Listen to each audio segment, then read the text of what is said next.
좋아요, 댓글.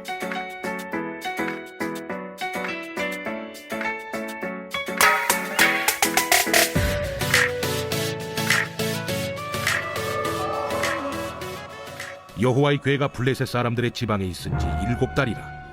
블레셋 사람들이 제사장들과 복술자들을 불러서 이르되, 우리가 여호와의 궤를 어떻게 할까? 그것을 어떻게 그 있던 곳으로 보낼 것인지 우리에게 가르치라. 이스라엘 신의 궤를 보내려거든 거저 보내지 말고 그에게 속건제를 드려야 할지니라. 그리하면 병도 낫고 그의 손을 너희에게서 옮기지 아니하는 이유도 알리라. 무엇으로 그에게 드릴 속건제를 삼을까? 블레셋 사람의 방백의 수요대로 금독종 5과 금쥐 5마리라야 하니 너희와 너희 통치자에게 내린 재앙이 같음이니라. 그러므로 너희는 너희의 독한 종기의 형상과 땅을 해롭게 하는 쥐의 형상을 만들어 이스라엘 신께 영광을 돌리라. 그가 혹 그의 손을 너희와 너희 신들과 너희 땅에서 가볍게 하실까 하노라. 애굽인과 바로가 그들의 마음을 완악하게 한 것 같이 어찌하여 너희가 너희의 마음을 완악하게 하겠느냐.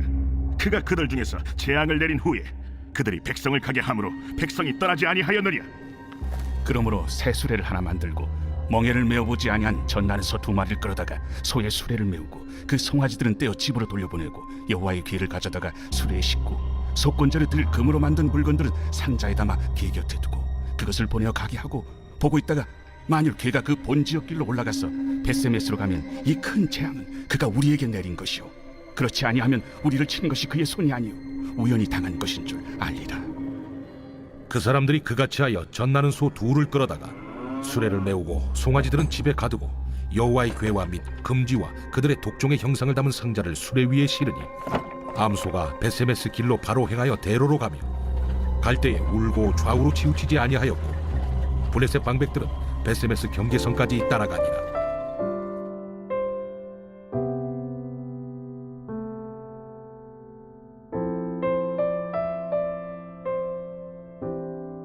하나님의 궤를 수많은 우상 중에 하나로 생각한 블레셋 사람들은 큰 코를 다칩니다.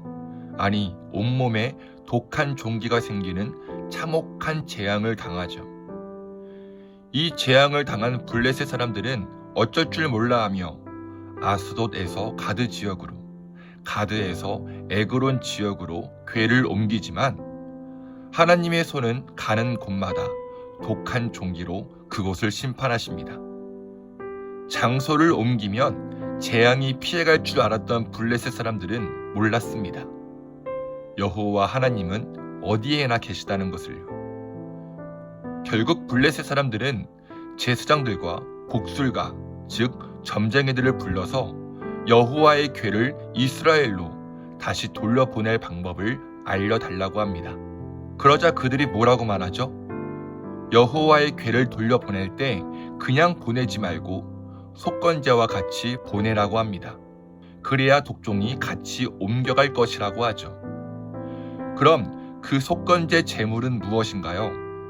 금 독종 5과 금쥐 5이요.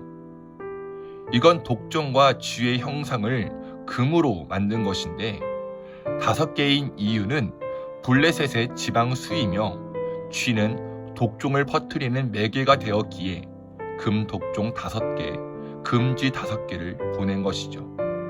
그런데 7절을 보면 여호와의 궤를 실은 새 수레를 젖나는 소 2마리에게 끌게 합니다. 그리고 그 소가 낳은 새끼들은 어미에게 분리시켜 집으로 돌려보내라고 하죠. 여러분, 사람이나 동물의 가장 큰 본능은 무엇인가요? 자식에 대한 어미의 사랑 아닌가요? 무엇과도 비교할 수 없는 가장 큰 사랑이잖아요. 그건 말 못하는 동물도 마찬가지고요. 그런데 새끼를 낳은 지 얼마 되지 않은 젖나는 소 2마리에게 수레를 지게 하고 송아지를 그 어미에게 분리시킨다면 소는 수레를 제대로 끌 수 있을까요? 더군다나 9절 보세요. 사람의 도움 없이 베세메스로 가게 했다고 합니다. 여러분, 이건 뭘 말해요? 만약에 젖나는 소가 송아지를 외면하고 수레를 끌면 또 그 소가 사람의 도움 없이 베세메스로 가면 지금까지 당한 재앙은 하나님이 했다고 인정할 수 있지만 만약 그렇지 않다면 이 모든 것은 우연에 불과하다는 것이죠. 여러분, 그들은 끝까지 자신들이 당한 재앙이 하나님께로부터 온 것이 아니기를 기대하는 것입니다. 끝까지 하나님을 인정하기 싫은 거죠. 하지만 12절, 암소가 베스메스 길로 바로 행하여 대로로 가며 갈 때에 울고 좌우로 치우치지 아니하였고 라고 합니다. 새끼들과 헤어져 슬퍼하는 어미소가 울면서 베스메스까지 올곧게 수레를 끌고 갑니다. 네, 만물의 주인이신 하나님은 인간의 이성과 동물의 본능을 뛰어넘어 일하십니다. 사랑하는 여러분, 우리도 때론 하나님 앞에 얄팍한 속내를 드러낼 때가 있습니다. 분명 하나님의 음성이고 하나님의 일하심인 것은 알지만, 내가 그 명령에 반드시 순종하고 인정해야 하는 것은 알지만 우린 끝까지 하나님을 시험합니다. 수많은 경우의 수를 두고 말도 안 되는 전제 조건을 달고 하나님을 농락하는 거래를 합니다. 금 독종과 금쥐 5개로 하나님과 퉁치라고 했던 그들처럼, 전나는 소로 수레를 끌게 한 그들처럼이요. 하지만 하나님은 만군의 주 여호와이십니다.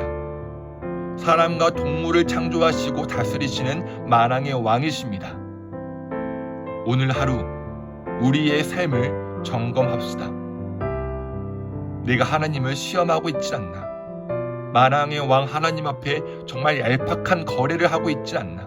만약 그랬다면 회개해야 합니다. 거래를 당장 멈추어야 합니다. 주님 앞에 당장 엎드려야 합니다.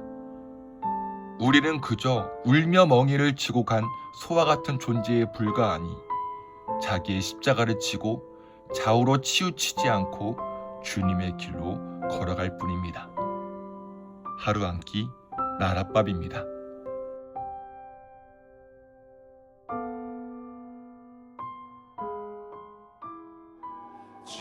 주님이 홀로 가신 그 길 나도 따라가오. 모든 눈과 비를 흘리신 그 길을 나도 가오.